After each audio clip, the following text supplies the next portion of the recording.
नमस्कार, आप देख रहे हैं बिग न्यूज बिग शो और मैं हूं आपके साथ शिवम चतुर्वेदी। बिग न्यूज में हमारी पहली खबर वक्फ कानून को लेकर देश की सुप्रीम अदालत में हुई सुनवाई है। सुप्रीम कोर्ट ने अपने फैसले में वक्फ कानून पर रोक लगाने से इनकार कर दिया है। हालांकि कुछ धाराओं पर कोर्ट ने रोक जरूर लगा दी है। आगे हम आपको इस बारे में विस्तार से बताएंगे। इसके बाद हमारी दूसरी खबर बिहार के पूर्णिया से है, जहां से पीएम मोदी ने बिहार को करीब 40,000 करोड़ रुपए के सौगात विकास कार्यों की सौगात दी है। इस दौरान जनसभा को संबोधित करते हुए पीएम मोदी ने विरोधियों पर जमकर जुबानी हमला किया है। इसके बाद हमारी अगली खबर हरियाणा से है। पानीपत में उद्यमी सम्मेलन आयोजित किया गया। इस मौके पर मुख्यमंत्री नायब सिंह सैनी और केंद्रीय मंत्री मनोहर लाल विशेष रूप से मौजूद रहे। इसके बाद हमारी अगली खबर बाढ़ और बारिश को लेकर है। हिमाचल समेत देश के कई हिस्से इस समय प्रभावित हैं। बाढ़ बिग न्यूज में इन तमाम खबरों को आगे विस्तार से बताएंगे।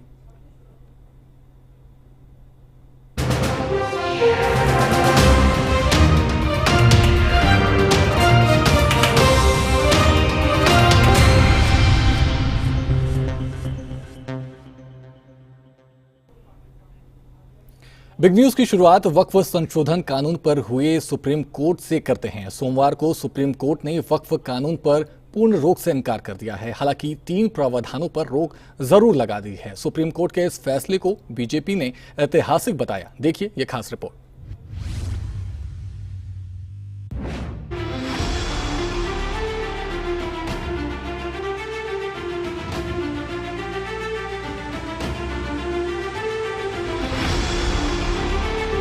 देश की सुप्रीम अदालत में वक्फ कानून की वैधता पर अहम सुनवाई हुई, जिसमें कोर्ट ने वक्फ कानून पर पूर्ण रोक से तो इनकार कर दिया, लेकिन 3 प्रावधानों पर रोक जरूर लगा दी है।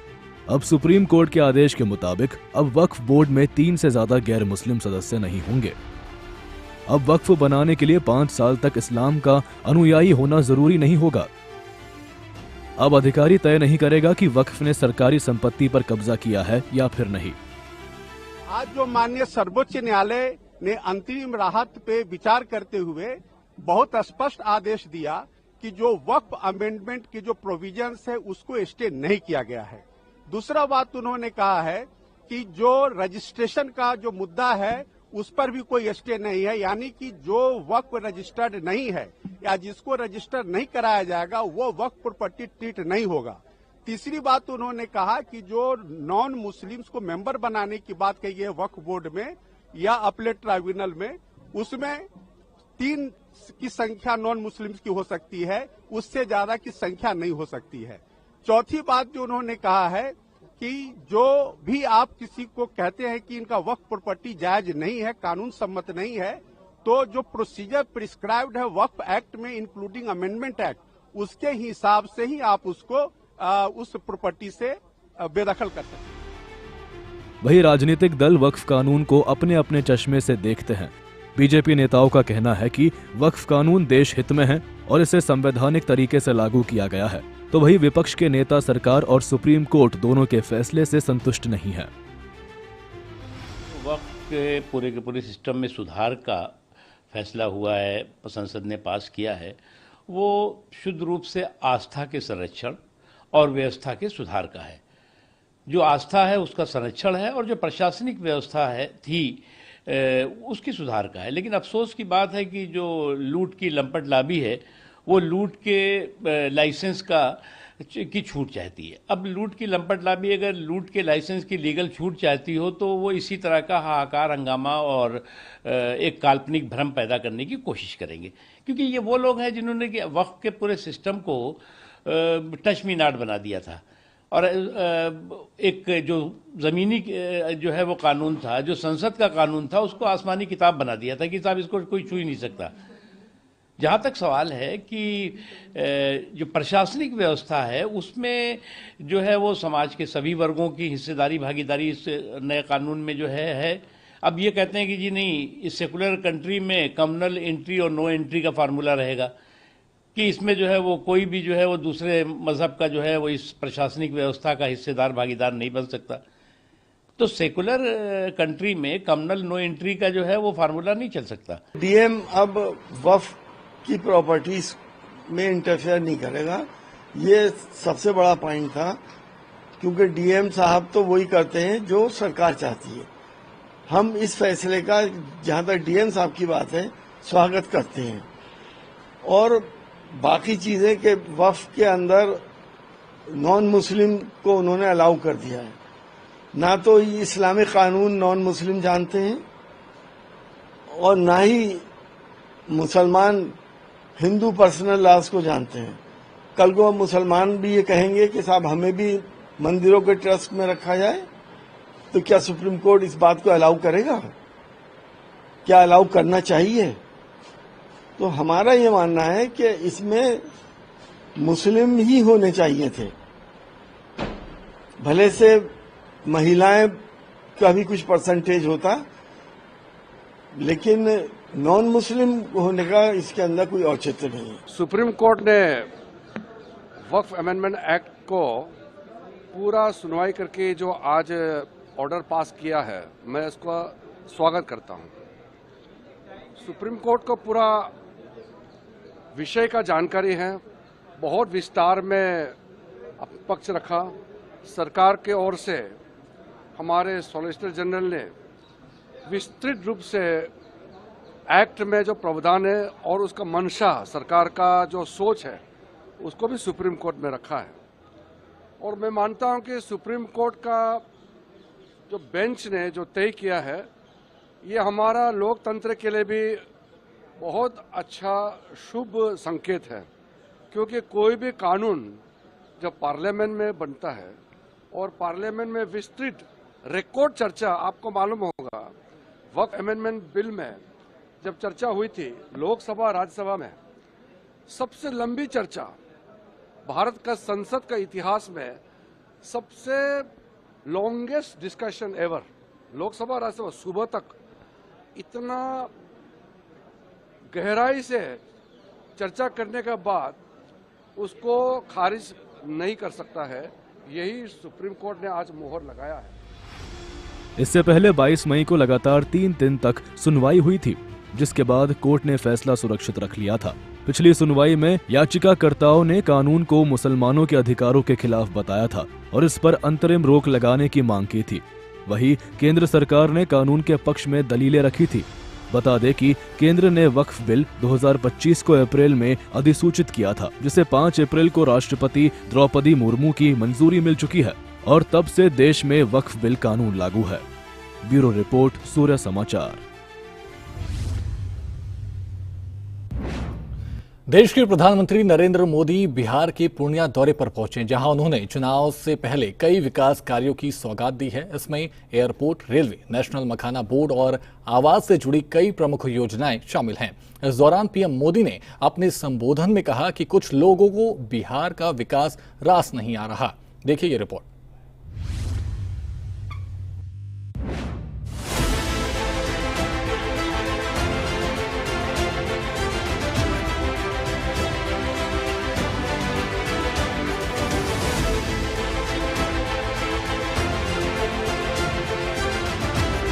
बिहार में चुनाव से पहले सौगातों का बहार है।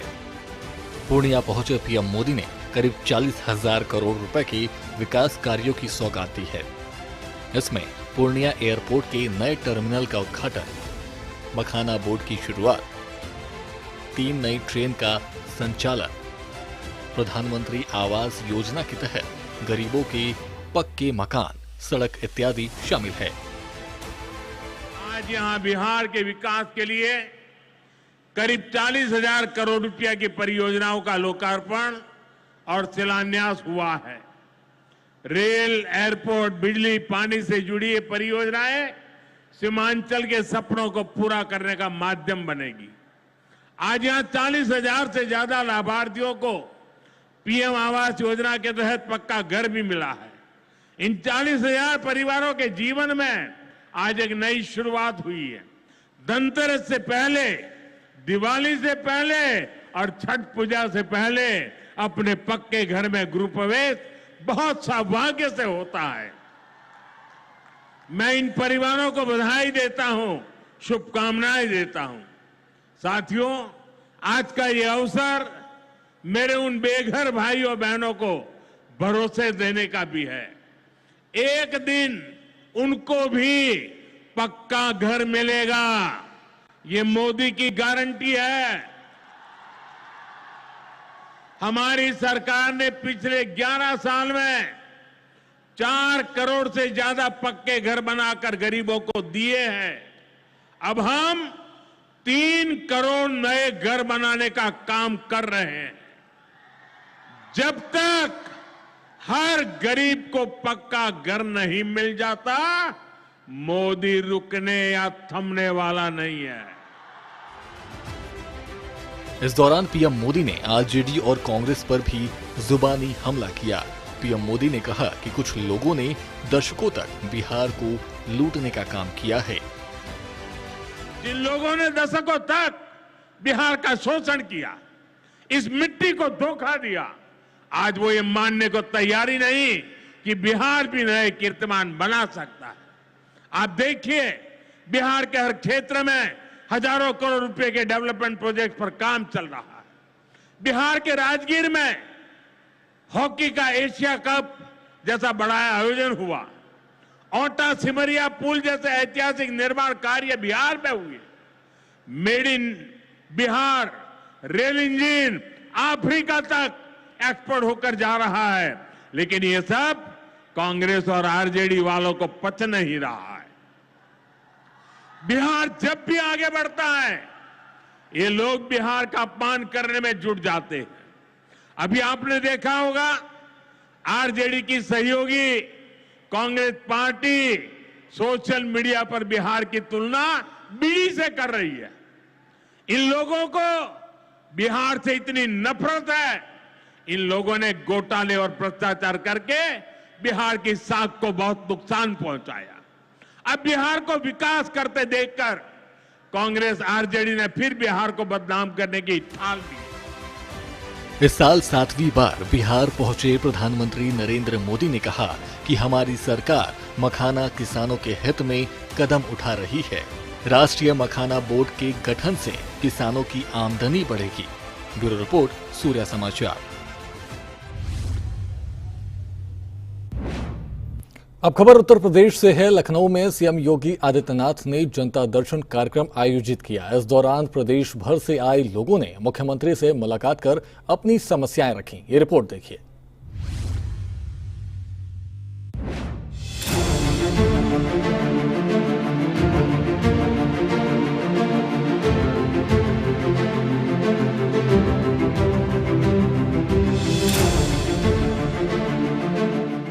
सीएम योगी ने लखनऊ में जनता दर्शन लगाया। जनता दर्शन में प्रदेश के अलग अलग जिलों से आए 50 से ज्यादा लोगों ने मुख्यमंत्री से मुलाकात की। हर किसी ने अपनी समस्याएं और परेशानी मंत्री के सामने रखी। मुख्यमंत्री योगी आदित्यनाथ ने एक एक फरियादी की बात बड़े ध्यान से सुनी और तुरंत समाधान के निर्देश दिए। कार्यक्रम में रायबरेली जिले के थीरोखाना क्षेत्र में ग्राम बरवलिया से आए एक युवक ने मुख्यमंत्री से गुहार लगाई। उसने बताया कि उसके पिता किडनी, दिल और यूरिन संबंधी गंभीर बीमारियों से जूझ रहे हैं। आर्थिक तंगी के चलते उनका इलाज निजी अस्पताल में कराना संभव नहीं है। ये सुनते ही मुख्यमंत्री ने तत्काल मरीज को मेडिकल कॉलेज में भर्ती कराने और अस्पताल से पूरा इलाज का एस्टीमेट मंगवाने के निर्देश दिए, ताकि राज्य सरकार से आर्थिक सहायता उपलब्ध कराई जा सके। यही नहीं, जनता दर्शन में इलाज के लिए आर्थिक मदद मांगने वाले कई फरियादी पहुंचे। मुख्यमंत्री ने सबको भरोसा दिलाया कि राज्य सरकार हर जरूरतमंद को स्वास्थ्य सुविधा और आर्थिक सहायता मुहैया कराएगी। उन्होंने अधिकारियों को निर्देश दिया कि अस्पताल से इलाज का पूरा खर्च का अनुमान लगवाकर तुरंत भेजे। सीएम योगी ने कहा कि बीते 8 सालों से प्रदेश सरकार गरीबों और जरूरतमंदों की मदद के लिए लगातार काम कर रही है। सरकार का प्रयास है कि किसी भी परिवार को इलाज के अभाव में अपने प्रियजनों को खोना ना पड़े। जनता दर्शन के इस कार्यक्रम में संवेदनाओं का एक और नजारा भी देखने को मिला। फरियादियों के साथ आए छोटे बच्चों को मुख्यमंत्री योगी आदित्यनाथ ने दुलारा। बच्चों के सिर पर हाथ फेरकर स्नेह जताया और उन्हें चॉकलेट और टॉफियां भी दी। बच्चों के चेहरों पर मुस्कान आई तो माता पिता के मन में भी सुकून भर गया। जनता दर्शन महज एक कार्यक्रम नहीं, बल्कि सरकार और जनता के बीच भरोसे का पुल है। मुख्यमंत्री योगी आदित्यनाथ के इस सीधे संवाद से न सिर्फ समस्याओं का समाधान होता है, बल्कि आम लोगों को ये भी भरोसा मिलता है कि उनकी आवाज सरकार तक सीधे पहुंच रही है। ब्यूरो रिपोर्ट, सूर्य समाचार।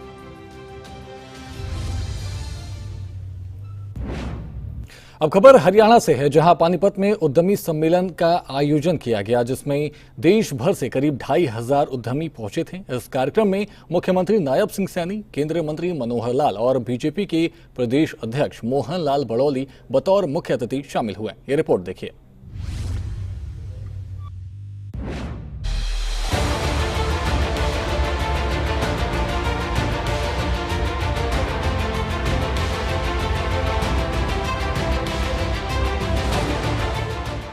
हरियाणा में लघु एवं सूक्ष्म उद्योग को बढ़ावा देने के लिए पानीपत में उद्यमी सम्मेलन का आयोजन किया गया था। इसमें देश भर के करीब 2500 उद्यमियों ने हिस्सा लिया। इस दौरान हरियाणा के मुख्यमंत्री नायब सिंह सैनी, केंद्रीय मंत्री मनोहर लाल और भाजपा प्रदेशाध्यक्ष मोहन लाल बड़ौली बतौर मुख्य अतिथि शामिल हुए। कार्यक्रम को संबोधित करते हुए सीएम सैनी ने कहा कि हमारी सरकार स्टार्टअप को बढ़ावा दे रही है। हम स्टार्टअप्स को वित्तीय सहायता प्रदान करने के लिए 2000 करोड़ रुपए का फंड ऑफ फंड्स का भी स्थापित करने जा रहे हैं। इससे हमारे युवा बिना किसी वित्तीय चिंता के अपने आइडिया पर काम कर सकेंगे। स्टार्टअप्स को स्थानीय स्तर पर मार्गदर्शन, संसाधन और नेटवर्किंग का सहयोग प्रदान करने के लिए प्रदेश के हर औद्योगिक क्षेत्र में इंक्यूबेशन सेंटर्स भी स्थापित किए जाएंगे। एआई आधारित स्टार्टअप्स और अनुसंधान को प्रोत्साहित करने के लिए हम गुरुग्राम और पंचकुला में एआई हब स्थापित कर रहे हैं। इसका भी मैंने बजट के अंदर वो बोला था। हमने भविष्य में तकनीकों जैसी एआई, रोबोटिक्स और हमारे बायोटेक्नोलॉजी और डीप टेक को अपनाने के लिए डिपार्टमेंट और फ्यूचर, ये भी हमने इसकी स्थापना की है। मित्रों, हम हरियाणा में निवेश और उद्योगपतियों का स्वागत करते हैं। मैं आपको वर्तमान समय में नवीनतम प्रौद्योगिकी के अनुरूप अपने उद्योगों का इंफ्रास्ट्रक्चर तैयार करने के लिए मैं सुझाव भी देता हूं। इस समय प्रदेश में, देश में ड्रोन प्रौद्योगिकी की काफी चर्चा हो रही है।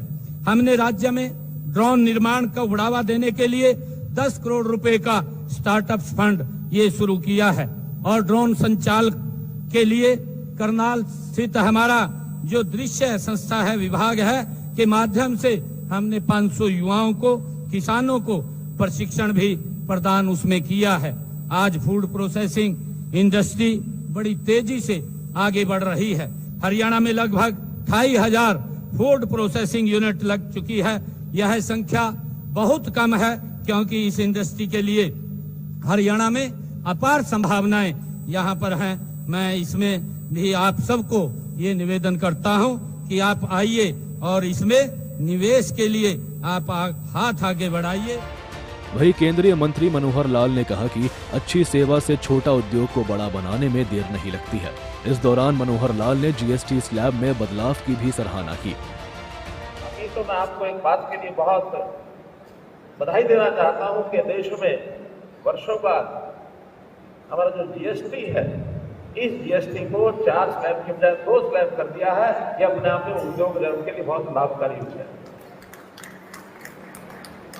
मित्रों, जब हम लघु उद्योग की बात करते हैं तो हमें इसका इतिहास ध्यान में आता है कि कभी प्राचीन काल में हमारे घर में महिलाएं, बुजुर्ग या कभी कभी धनोपार्जन के लिए बाकी सब लोग भी छोटे छोटे उद्योग, लघु उद्योग जिसको कहते हैं, घरेलू उद्योग जिसको कहते हैं, हथकरघा जिसको कहते हैं, अपने हाथ से छोटे छोटे काम करते हैं। और इन छोटे कामों में से कई बार बड़े बड़े मिलियनर भी बन गए, बड़े बड़े लोग भी आगे बढ़ गए हैं। हमारे माताएं बहनें बढ़िया पापड़ बनाते थे। लिज्जत कंपनी वही पापड़ बनाने वाली कितनी बड़ी कंपनी बन गई। अमेज़न नाम की जो कंपनी है, ये बताते हैं कार की गैराज में 2 व्यक्तियों ने बैठ करके और वहां से ऑनलाइन सप्लाई करना शुरू किया। बता दें कि इस कार्यक्रम को अखिल भारतीय लघु उद्योग संगठन ने आयोजित किया था। इस दौरान लघु उद्योग की चुनौती और भविष्य के एजेंडे पर चर्चा की गई। ब्यूरो रिपोर्ट, सूर्य समाचार।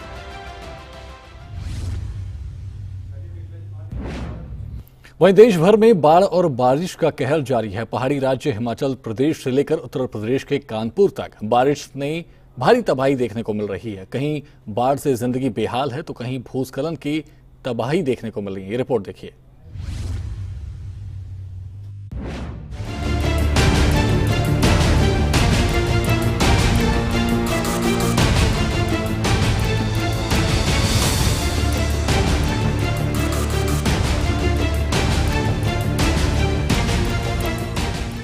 सितंबर का महीना, बारिश की फुहार, क्या पहाड़ और क्या मैदान, हर तरफ मचा है हाहाकार। जी हां, हम बात कर रहे हैं बाढ़ और बारिश की। सितंबर महीने में भी बारिश का कहर जारी है। मैदानों से लेकर पहाड़ों तक आसमानी आफत दौर चल रहा है। जहां हिमाचल में अभी बारिश का दौर जारी है तो वहीं यूपी के कानपुर में बारिश ने बाढ़ जैसा हालात बना लिया है। कानपुर के बनियापुर गांव में बाढ़ का पानी लोगों की मुसीबत बन गया है। जल स्तर खतरनाक स्तर तक पहुंच चुका है। घर, खेत और सड़कें सब पानी में डूब गए हैं। कई घर पूरी तरह जलमग्न हो चुके हैं। पानी सामान भरा है। तो कैसे आप लोग निकले यहाँ से? अभी इस टायर पर से, टूब पर से आए। पानी चारों बगल भरा हुआ है, नाव की कोई सुविधा नहीं है। अपना ऐसे आते हैं, मंझाते हैं और ट्यूब से अपने दवा लेने जा रहे हैं। तबीयत ज्यादा खराब है। अभी अपने परिवार को कैसे लेके निकाला है आपने? ट्यूब से। ट्यूब से निकाला? ऐसे आ जा रहे हैं? आ जा रहे। पूरा घर डूब चुका है? हाँ। नुकसान कितना होगा? नुकसान क्या, घर के आस पास पानी भरा हुआ है। अभी घर के अंदर पानी नहीं है। खेती बाड़ी? हाँ, खेती बाड़ी तो सब बूढ़ गई। कितना पानी भरा है? कमर तक। काफी भर गया? कोई सरकारी अधिकारी आया, कोई मदद किसी प्रकार की? कुछ आ रहे हैं, सब कर रहे हैं मदद। इतना तो पानी घर में भरा है। छत के ऊपर बैठे थे? हाँ, छत के ऊपर बैठे हैं। देखे हो जाए। अबे निकल के आए? हाँ, भी निकल के हम लोग आ रहे हैं। गांव के लोग ट्यूब और अस्थायी नावों का सहारा लेकर आवागमन कर रहे हैं। खाने पीने की चीजों की भारी किल्लत है और चिकित्सा सेवाएं भी ठप हो गई है। ग्रामीणों का कहना है कि अब तक कोई सरकारी सहायता नहीं पहुंची है। इस वजह से लोग बेहद हताश और निराश नजर आ रहे हैं। वहीं हिमाचल प्रदेश के कांगड़ा जिले के जवाली में भारी बारिश के बाद भूस्खलन हुआ। इस हादसे में एक प्रवासी परिवार मलबे में दब गया। 4 लोग घायल हुए हैं, जिनमें एक दंपति की हालत गंभीर बताई जा रही है। क्षेत्र में बहुत तेज वर्षा हुई है, जिसके कारण जो हमारे पुरानी बिल्डिंग है अस्पताल की, उसके पीछे भूस्खलन हुआ है। वहाँ कुछ मजदूरों ने जो अपने नई बिल्डिंग का काम कर रहे हैं, वहाँ उन्होंने कुछ अस्थायी अपने मकान बनाए हुए थे। उनमें से रात को हमें पता चला, जब बहुत ही शोर हुआ तो 2:30 बजे की बात है कि हमने जाके देखा तो कुछ ढंगा गिरा हुआ था और कुछ लोग नीचे फंसे हुए थे। तब उस टाइम बीटीवी डॉक्टर शिविर हमारे जो सहयोगी है, उन्होंने पुलिस को उसी टाइम इन्फॉर्म किया, जिनकी सहायता से हमने उन सारे लोगों, 9 लोग थे जिनको हमने रेस्क्यू किया। उनमें से 2 बच्चे थे और 7 बड़े थे। बाकी सब ठीक है, बट 2 लोगों को थोड़ी ज्यादा चोटें आई है, सिर पे चोटें आई है। फीमेल है और एक मेल है, जिनको हमने प्राथमिक उपचार के बाद अस्पताल में एडमिट कर लिया है और आगे हमने उनको सीटी स्कैन और एक्सरे के लिए रेफर करना है। जैसे हमें खबर मिली रात को ही हमने एसडीएम सर को, सीएमओ सर को, बीएमओ सर को इसके बारे में इंफॉर्मेशन दे दी थी। और सुबह रात को जो अंधेरा था, वो सुबह आते हमने इसका जायजा लिया और पीडब्ल्यूडी डिपार्टमेंट को भी हमने इसका इंफॉर्मेशन दी और उनसे आग्रह किया है कि आकर एक बार हमारे यहाँ जायजा ले और जो हमारी पुरानी बिल्डिंग है उसके बारे में भी हमें बताया कि वो क्या अभी सेफ है, अभी काम करने की या नहीं सेफ। घायल परिवार को सिविल अस्पताल जवाली में भर्ती कराया गया है। गंभीर रूप से घायल पति पत्नी को सीटी स्कैन के लिए नूरपुर रेफर किया जा रहा है। बच्चों को मामूली चोटें आई है और उनका इलाज जारी है। उत्तर प्रदेश और हिमाचल की एक घटना एक बार फिर साफ करती है कि प्राकृतिक आपदाएं किस तरह लोगों की जिंदगी पर भारी पड़ रही है। लोग प्रशासन और सरकार से जल्द राहत पहुंचाने की गुहार लगा रहे हैं। ब्यूरो रिपोर्ट, सूर्य समाचार।